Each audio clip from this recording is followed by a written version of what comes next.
పక్క మన బిడ్డలు రాష్ట్రం కోసం మన ప్రాణత్యాగం మనం చేసుకుంటే సినిమా యాక్టర్ అయిన పవన్ కళ్యాణ్ ఆనాటి నుంచి ఈనాటి వరకు మనకు వ్యతిరేకమే.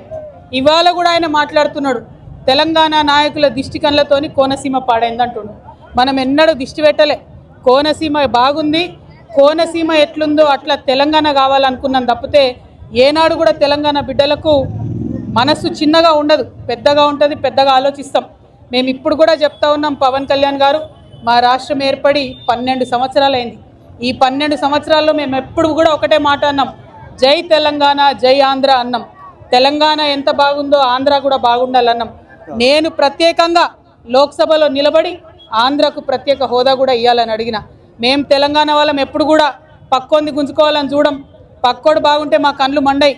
మేం బాగుండాలని కోరుకుంటాం తప్పితే పక్కవాడు చెడిపోవడాలని ఎప్పుడు కోరుకోలేదు.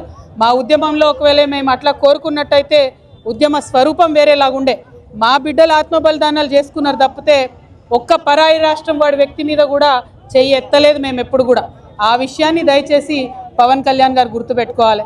ఆనాడంటే మీరు సినిమా యాక్టర్ ఏమన్నా నడిచింది, ఇవాళ మీరు డిప్యూటీ చీఫ్ మినిస్టర్, మీరు ఆంధ్రప్రదేశ్ యొక్క ప్రజలను దేశవ్యాప్తంగా రిప్రజెంట్ చేస్తారు.